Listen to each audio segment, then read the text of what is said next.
Hi guys, that's me here. I'm back with the Tottenham England Football Series, and as you can see, today we play Manchester United at home in the Barclays Premier League. A very good squad in Manchester United. We are currently 9 points ahead of them at the top of the Premier League, and we have 2 games in hand. So a win here really just it suggests we're going to win the league. Really, well, or at least Manchester United aren't going to win the league. So it's Lloris in goal, Phil Jones and Valencia both against their former club today. Dede, Samba, Crescito, Fellaini, Alaba, Valencia, Bale, Cavani and Falcao. Vidal's suspended for another 2 games apparently, which has popped out of nowhere, which is really annoying. So Alaba's going to have to play in central midfield, but it's not too big a deal because he did play well against Chelsea. United obviously have a good team, and we're very wary of that. Although Van Persie is actually suspended for this game, and Darren Fletcher's injured, so there's 2 players they're missing. But yeah, anyway, here we go. Bale. Start us off. Can we get an early goal here? It would be a very early goal. Crescito, Cavani couldn't quite get it.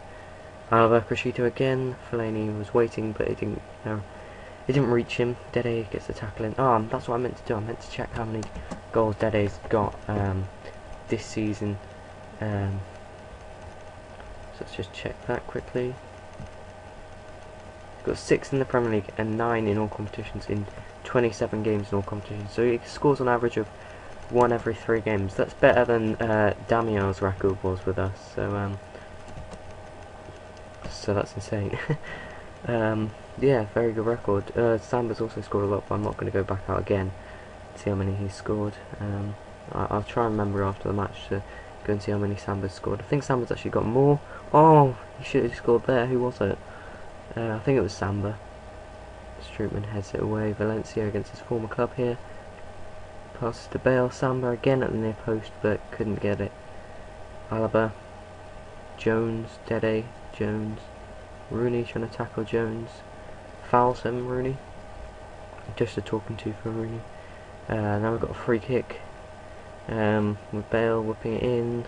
Cavani trying to get on the end of it, but in the end De Gea did well to catch it. Cavani. Valencia. Falcao. Oh, he should have scored again off the crossbar. We're definitely dominating United so far. Still 0-0 on the scoreline, but we could be at least 2-0 up by now. And there's a goal. How was that? A De Gea own goal? Antonio Valencia. Wow, that happened way too quick. Valencia against his former team. I don't think he celebrated. Good man. Unless it's a team I hate, I don't like them celebrating against their own their old team. I don't really particularly like United, but I don't hate them. You know, I've got nothing against them. I've got something against a lot of their fans in Britain anyway. Yeah, it did come off the hair. I didn't realise it went all the way to Valencia. No, the thing I don't like about United's fans in Britain is they're all from Essex. They've got like 2 fans from Manchester. It's ridiculous. Oh, and Samba almost getting a near post corner there. Valencia. No. So yeah, no, a lot of Manchester United fans in Britain just seem to glory hunt, which I don't like. You know, when it's foreign like Africa or Asia. Oh, should have scored. Yeah, like I say, when it's... Oh my god, that door is so fucking annoying. It squeaks. I hope you can't hear that. There's a door that just squeaks all fucking day long. Oh, I wish someone would just stop using it. Anyway, what was I saying? United fans in Africa and Asia, you can kind of expect, because, you know, very big following. Very big. Here we go. Oh, Valencia stuck at home 2-0. Again, scores against his former club.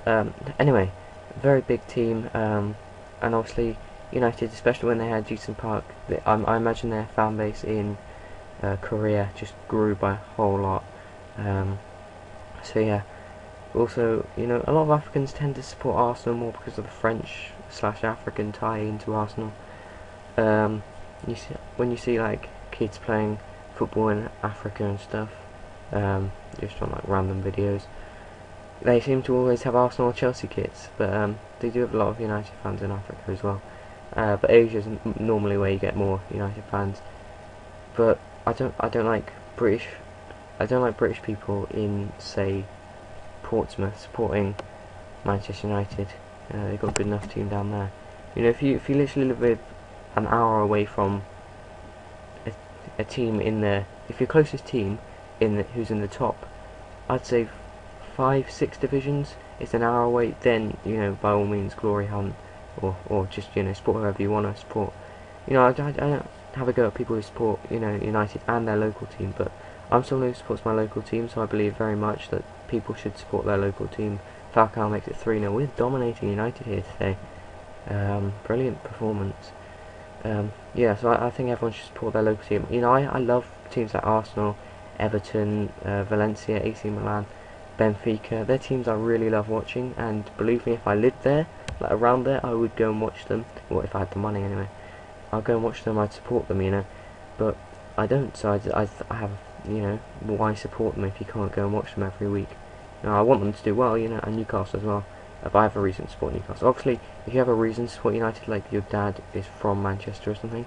My dad's from Newcastle, well, just outside Newcastle. Oh my god, I was really missed that. My granddad's from Newcastle, so yeah, I've got obviously that tie, so I could have a point of supporting Newcastle, but I don't really, because I couldn't go and watch them every week, and I don't really want to watch them on TV every week. I watch them on Match of the Day and everything, and I really want them to do well, but I haven't got you know, if I went up and lived in Newcastle, I'd probably go and watch them. I love the stadium, I love the fans, the team, but I just, you know, I don't feel that you can actually, you're not a proper fan if you don't go and watch your local team. That's what I think anyway. And obviously people who live in Africa, Asia, they due to money reasons and just sense, Dede scored again, by the way.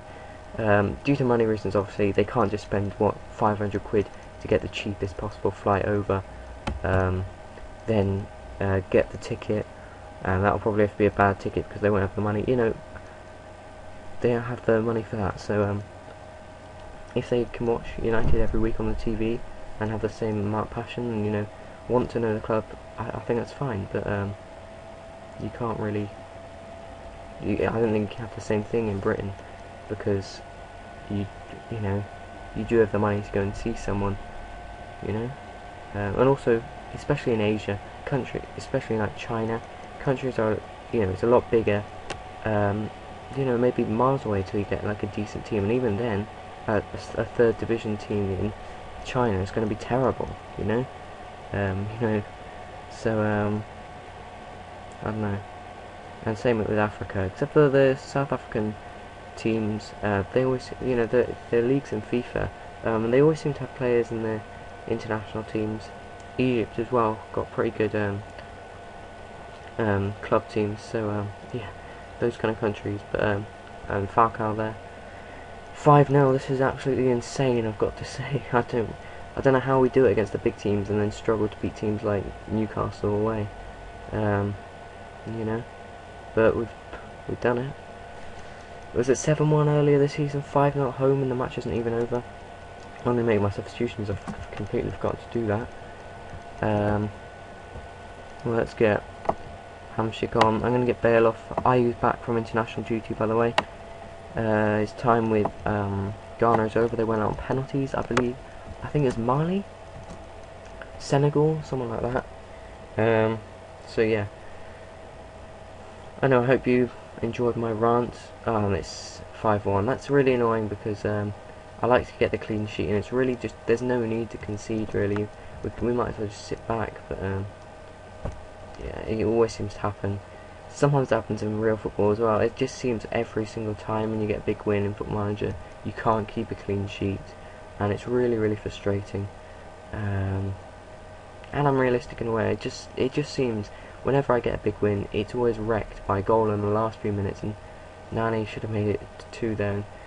Really, United have had chances. That Rooney one, the goal obviously, and Nani's chance there. They've had 3 really good chances, and if they just defended a little bit better, they easily could have won this match. De Gea now plays out to Santon, Yarmolenko. But no, we've played very well in general, so yeah. But Welbeck put in a decent performance. Well, he scored a goal. You know, looking to try and get into the England team again. You know, I'm still not sure who should partner Rooney up front for England. You know, I know Welbeck's got good pace and everything, There's Sturridge, there's Bent. Bent's probably most likely because he's got good.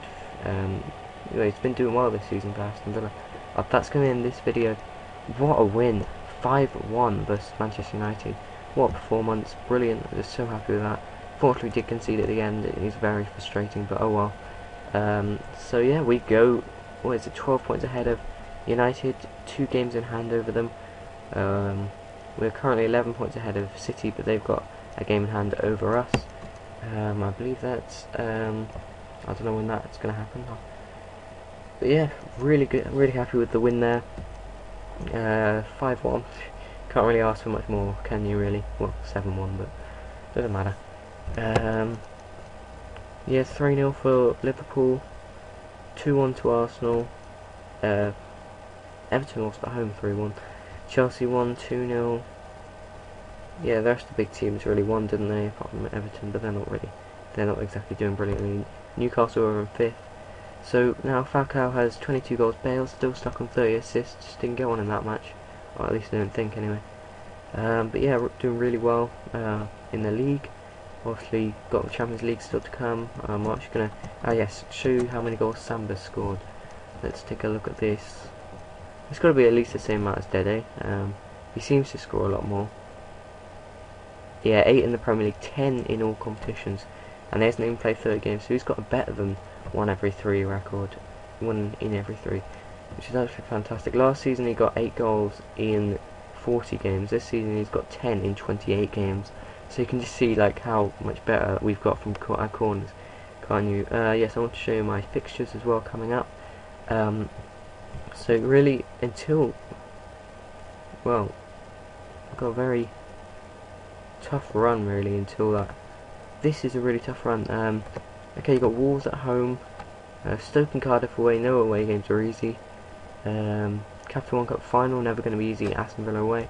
Okay, you can probably knock those 2 off, but apart from those 3 games, you know, I'm not 100% confident we can win all of them. I think Stoke, Cardiff away and Aston Villa away we can win. Liverpool and City at home we should be able to win because we're at home. I think we'll go through the Champions Cup.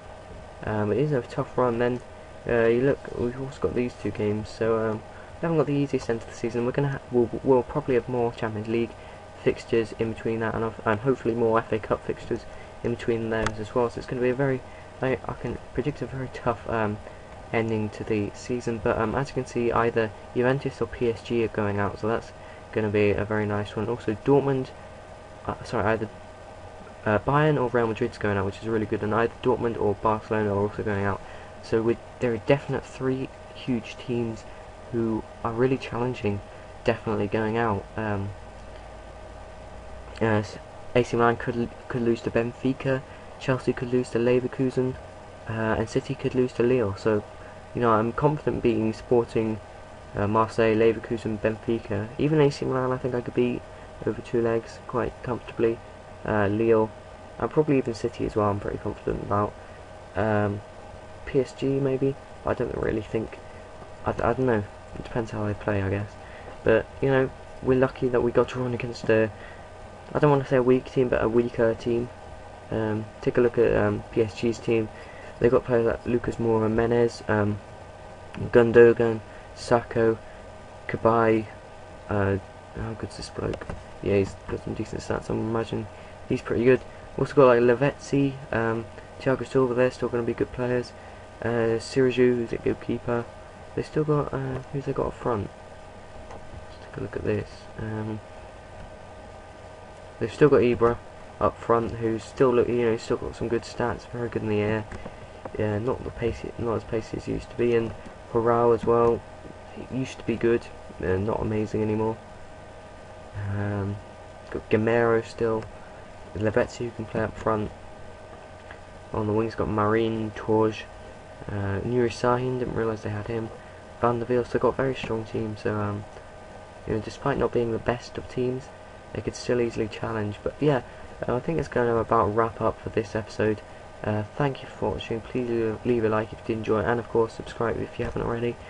Go back and watch all my other episodes. Yeah, thanks and goodbye.